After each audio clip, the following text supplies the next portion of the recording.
법원행정처장님, 예, 지금 서울중앙지방법원 부장판사님의 구속 취소 결정 때문에 온 나라가 지금 혼란에 빠졌습니다. 법조도 그렇고요.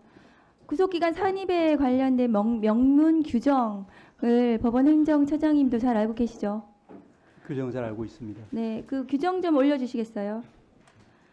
그래서 이 사건은 윤석열 내란수계 사건은 공수처에서 체포해서 체포영장에 의해서 체포했고 체포적부심을 거치고 그리고 영장이 청구되어서 구속되었고요. 그리고 중앙지방검찰청으로 이첩이 돼서 기소가 됐습니다. 법원행정처장님도 잘 아시다시피 형사소송법 214조의 2 체포와 구속 적부심에 관한 규정 13항에 보시면 수사관계 서류가 법원에 접수한 때부터 그 반환한 때까지 구속기간에 들어가지 않는다. 체포 시한 48시간에도 들어가지 않는다는 것이고 그 체포와 구속 적부심 이 기간에는 이 기간은 그러니까 구속기간 열흘 에 들어가지 않아서 이것이 더 추가해서 구속기간이 계산이 된다는 것은 대한민국 형사소송법 71년 동안 2,300명의 검사들이 그리고 법관들이 이 규정에 기해서 영장을 청구하고 발부하고 해왔습니다. 그런데 저기 이제 때로 되어 있는 것은 아마 지기현 판사님이 어떻게 해석했었는지 모르겠지만 저희는 제가 검사 24년 했는데 실무상 저 때도 시간으로 계산할 수도 있지만 저희도 일로 계산을 했었습니다. 그동안 아실 건데요.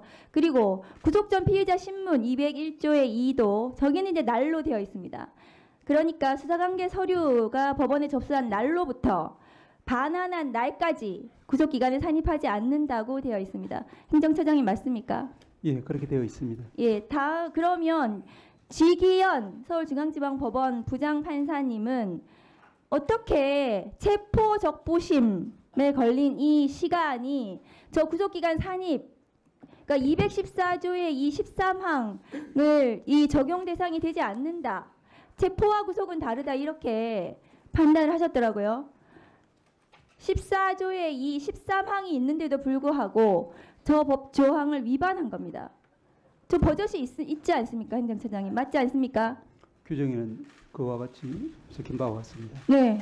규정에 있고 저 규정에 따라서 2,300명의 검사들이 체포적부심, 구속적부심이 구속기간에 산입하지 않는 것으로 구속기간을 계산해 왔습니다. 그런데 지기현 부장판사님은 어떻게 체포적부심 기간은 저기에 산입되지 않는다는 규정이 적용되지 않는다는 어디에 듣도 보도 못한 자기만의 형사소송법이 있는지 모르겠습니다. 그래서 이 혼란이 발생을 한 거고요. 이런 자의적인 법관의 법 해석 때문에 국민을 향해 총뿌리를 겨눈 윤석열 내란수계 피고인이 구속취소 결정이 났습니다. 이것은 유대인을 학살한 나치 시대에도 법관들이 법에 따라 했습니다. 법에 따라서 나치 유대인 학살을 했거든요. 그런데 이 규정은 이번에 이 결정은 형사소송법에도 맞지 않는 형사소송법을 위반한 저는 결정이라고 생각합니다. 행정처장님 어떻습니까? 예, 말씀드리겠습니다.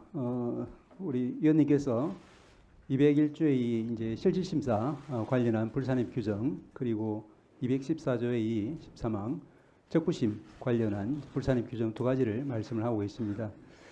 일단 이 두 가지 모두에 대해서 재판 상황이기 때문에 저희가 이제 적극적으로 말씀드리기는 어려운 점이 있다는 것을 전제로 말씀을 드리면은 이 부분에 대해서는 이제 저희들도 이제 살펴본 결과 현재까지 확립된 법률의 규정이나 판례는 존재를 하지는 않습니다. 다만 이제 경위를 저희들이 쭉 보기로는 먼저 실질심사 즉 201조2 실질심사와 관련해서는 지금 실무에서는 아마 이제 예를 들면은 당일 23시에 접수가 되고 그 다음 날 이제 새벽 1, 2시에 이렇게 발부된 그런 경우에도 이와 같이 날로 계산해서 이틀을 이제 피고인에게 불리하게 이렇게 구속기관에 산입한다는 것은 문제점을 좀 가지고 있는 것 같습니다. 문제의식은 인정을 하지만 법에 난로되어 있습니다.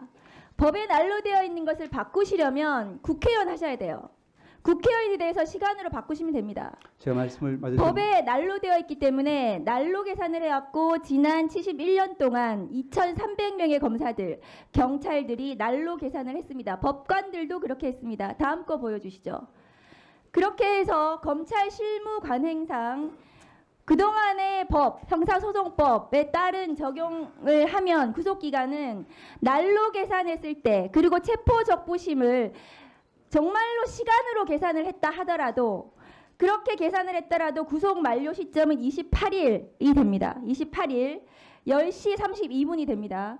그런데 지기현 부장판사님의 계산에 따라서 계산을 하면 그 밑에 표를 보시면 구속 만기가 체포적부심 기간을 당연히 산입하지 않아야 됩니다. 형사소송법 214조의 23항을 적용해야 되기 때문에. 그런데 지기현 부장판사님은 이 214조의 23항을 적용하지 않고 체포적부심을 그냥 맘대로 드러냈습니다. 체포적부심 기간을 적용을 해야 하는데도 불구하고 어떤 근거도 없이 저걸 드러내서 자기 맘대로 26일 9시 7분이라고 하고 있습니다. 검찰에서 26일 오후 6시 52분에 기소를 했습니다. 그러면 둘 다 구속적부심, 그러니까 구속 전 피의자 신문과 체포적부심 기간을 적용을 하면 이 사건의 구속 만기는 26일 오후 7시 39분이 됩니다. 이 사건은 명백하게 형사소송법상 모든 것을 시로 계산하더라도 구속기간이 만료되지가 않고 그동안 71년 동안 형사소송법에 그것이 아마 법원에서의 최종적인 해석이었을 텐데요. 그것에 따라서 기소를 했다 하더라도 28일이기 때문에 구속 취소 결정은 명백히 잘못되었습니다. 예, 저희 위원장님 말씀을 네. 예, 네, 하세요. 예, 조금 전에 이어서 말씀을 드리겠습니다. 저 처장님 예, 포함해서 예, 이것까지 같이 설명해 주세요. 형사소송법 제66조 기간의 계산, 예, 시효와 구속기간의 초일은 시간을 계산하지 아니하고 일일로 산정한다. 이것까지 포함해서 설명해 예. 주세요. 먼저 말씀드린 것처럼 이제 실질심사 기간 불산입 관련해서는 학설에서는 이제 주석서에서는 이제 실무와 같이 실무의 통상의 견해는 이제 우리가 확립된 판례는 없긴 하지만 이제 말씀하신 것처럼 이제 날을 기준으로 하는 경우가 많은 것 같긴 합니다. 예, 주석서에서도 이제 그와 같은 설명은 확인할 수 있습니다. 그렇지만 이제 그와 배치되는 그와 반대되는 이제 학설도 저희들이 찾을 수는 있습니다. 그 이유는 기본적으로 이제 97년도 우리가 피의자 신청주의에 입각한 이제 영장 임의적 실질 심사가 형소법에 도입되었다가 2007년도에 필요적 실질 심사로 바뀌면서 그럼에도 불구하고 97년도에 도입되었던 이제 그 불산입 규정이 그대로 존치되는 것이 이제 좀 위헌적이다라는 그런 학자들의 지적이 있습니다.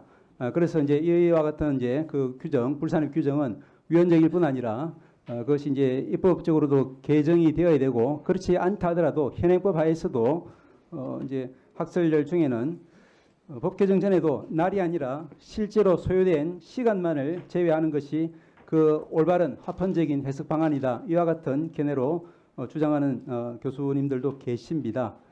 그래서 이제 이 부분에 대해서는 이제 그 현재 판례가 존재하지 않는 상황하에서는 이제 상급심 판단을 통해서 정리될 재판 사항이라는 것이 이제 저희들의 기본적인 사항입니다. 또 한편으로 이제 고려해야 될 부분은 이와 같이 이제 그 영장 서류가 법원에 제출되어 있는 동안 이제 그 구속기간이 불산입되지 않도록 한 그 취지는 영장 관련 서류, 즉 수사 서류가 검찰에서 법원으로 넘어감에 따라서 수사기관이 수사를 할 수 없게 되는 그 이제 불합리를 구제하기 위한 규정으로 설명이 되어 있습니다.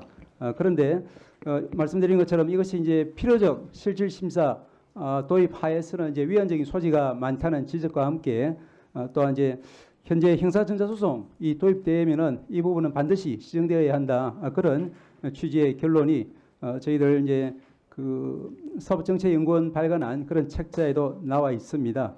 그리고 이제 재판부에서는 아마 이제 그 실무와 다소 결을 달리하는 판단을 한 것 같지만 그렇지만 이제 실무 아까 말씀드린 것처럼 학설의 여러 견해 중에 절차적으로 가장 엄격한 그런 입장을 채택한 것으로 판단이 됩니다.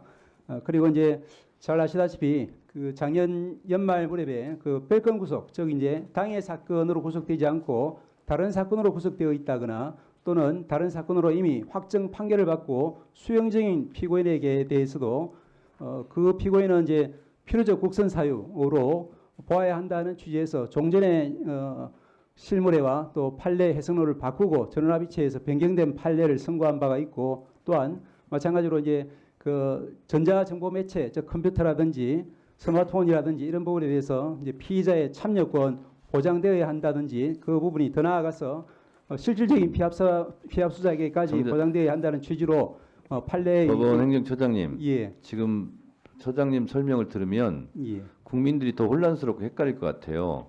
그래서 제가 지정을 해서 알아듣기 쉽게 제가 말씀드리겠습니다. 형사소송법 66조 1항은 시간을 계산하지 아니하고 일일로 산정해라. 시간으로 계산하지 말라는 거고요. 구속적 부심은 날부터 날까지 계산하라는 거고요.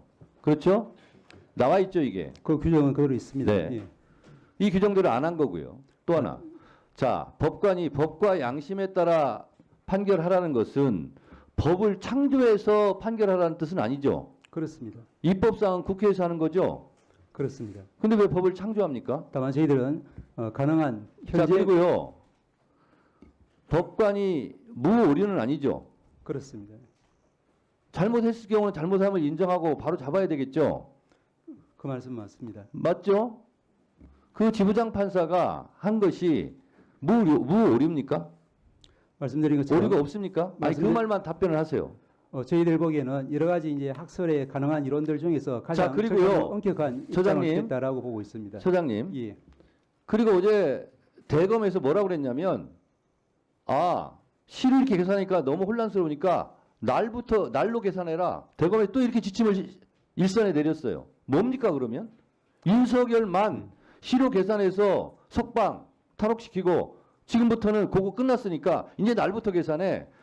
대검에서 그렇게 하면 법원에서도 아니 왜 윤석열은 시로 계산했는데 또 왜 이걸 날로 계산하라고 하냐? 라는 말은 왜 법원에서 안 합니까? 말씀드린 것처럼 종전에는 이 부분이 이제 그러면 시로 계산한 게 맞으면 지금까지 날로 계산했던 것이 다 불법이고 또 대검에서 날로 계산해라. 그러면 앞으로 이루어질 것도 다 불법 아닙니까? 법원 그 지부장 판사의 판결에 의하면 말씀드린 것처럼 이제 그 기존의 저희들 법률의 해석은 가능하면 이제 사회 발전 방향에 따라서 또 인권 보장적인 그런 방향으로 계속 변화해 가고 있는 것 같습니다. 지금 이 이제 결정이 상급심에서 그대로 유지될지 어떨지는 이제 전혀 알 수는 없는 상황이고 판단을 받아봐야 될 상황이라는 데는 저희들도 그러면 동의합니다만 지부장 판사는 상급심의 판결을 받아보라고 했는데 심우정 검찰총장이 그런 즉시 항고를 하지 않고 그러면 법원을 곤란하게 만든 겁니까? 저희들이 알기로는 이제 그 부분은 뭐 검찰의 영역이고 아직까지는 기간이 남아 있는 것으로 알고 있습니다. 저는 아무리 법원이라 할지라도 이 부분은 잘못됐습니다.